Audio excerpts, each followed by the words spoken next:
war does not end with an explosion. It ends with silence, a strange, suffocating silence. The desert wind moves first, sliding over abandoned helmets, whispering through burnt tank hulls, lifting fine Tunisian dust and letting it settle gently on metals that no longer matter. The sun hangs low, swollen and indifferent, watching men who once commanded armies now sit on the ground, backs against shattered stone, their shoulders slumped like empty uniforms. A German general tightens his grip around a leather briefcase. Inside, maps that are already obsolete, orders that will never be followed, a pencil worn down to a nub. His gloves are still immaculate, his boots polished, his hands tremble, not from fear of death, from survival. Nearby, another officer removes his iron cross and turns it in his palm. It feels heavier now, as if the metal itself understands what it has become, an artifact of failure. No band plays, no flag rises, no final speeches given. Only the quiet realization spreading from man to man like a cold infection. The war is over for us. They had been told lies. They had been told that surrender meant humiliation, starvation, beatings, revenge. That the enemy, especially the Americans, were crude, vengeful, barbaric. That captivity would be worse than death. So when the first American Jeep appears, its engine coughing softly, the generals stiffen. A white flag flutters awkwardly from a rifle barrel. General Hans-Jürgen von Arnim adjusts his cap. He has chosen his dress uniform deliberately, pressed, decorated, dignified. If this is the end, it will not be sloppy. An American soldier steps out. He is young, barely more than a boy. His helmet sits crooked. His uniform smells of sweat and gasoline. He chews gum. "Sir," he says politely, "please follow us." No shouting, no insults, no fists. The generals exchange glances. Confusion passes silently between them. They are searched, not roughly, respectfully. Their pistols are taken, tagged, logged. One officer expects a slap. It never comes. They are driven past columns of Axis prisoners, tens of thousands of them, faces hollow, uniforms torn, eyes glazed with hunger.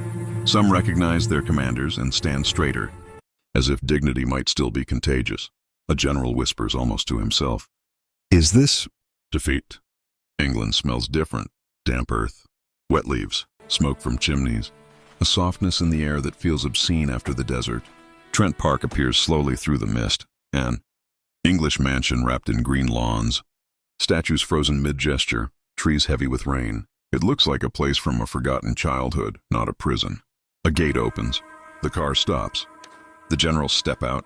Silence again, but not the silence of defeat. This silence is padded, civilized, almost kind. They are shown their rooms. Real beds, crisp sheets, windows that open, fireplaces that crackle gently.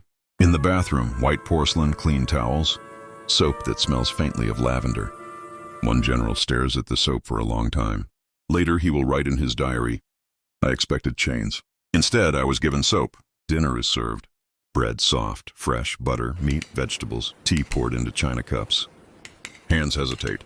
A few men eat too quickly, ashamed of their hunger. Others chew slowly, suspicious, waiting for the trick. None comes. That night, as rain taps gently against the windows, a general weeps quietly into his pillow, not from pain, but from confusion. The meals do not stop. Breakfasts with eggs, lunch with soup and meat, dinner with dessert. They speak of food endlessly. One says bitterly, "My wife writes that Berlin eats turnips. Here, they serve pudding." Another snaps back, "Careful. Gratitude sounds like betrayal." But at night, stomachs full, sleep comes easily. And guilt comes with it. The guards salute. The British officers address them as General. They are allowed walks, chess games, books. A Swedish Red Cross inspector visits and nods approvingly. "This is acceptable," he says. The generals exchange looks. Acceptable is not the word they expected. Newspapers arrive, photos of intact cities, busy streets, smiling civilians. One general traces a finger over a photograph of New York. "So this," he murmurs, "is what untouched looks like." Letters from home arrive weeks later. Ruins, bombs, cold apartments, children coughing. The contrast is unbearable. Gratitude battles shame. One diary reads, "If they hated us, I could endure it. Their kindness is the true punishment."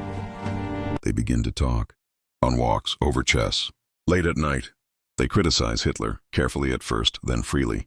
They blame shortages, logistics, politics. "We were soldiers," one insists, "not criminals." Microphones hum softly behind walls. They speak of Russia with fear, of the future with calculation. Perhaps they suggest Germany will be needed again. As a barrier, as an ally, they are crafting something, maybe unconsciously. A story that the army was clean, that obedience absolves guilt, that they are victims too. British intelligence listens, writes, judges. One report notes coldly, defeated but not transformed. Resolution 32-35 minutes. One morning, an announcement. Transfers, trials, futures undecided. A general packs his briefcase again. The maps are gone now, replaced by letters, notes, fragments of self-justification. He pauses at the window. The park is green, peaceful, deceptively gentle. He understands something at last. The war did not end in Tunisia. It did not end at surrender. It ended here, slowly, inside him, with the realization that history is listening, and it will not be as forgiving as his captors. The door closes softly behind him. The microphones keep listening, and the silence returns.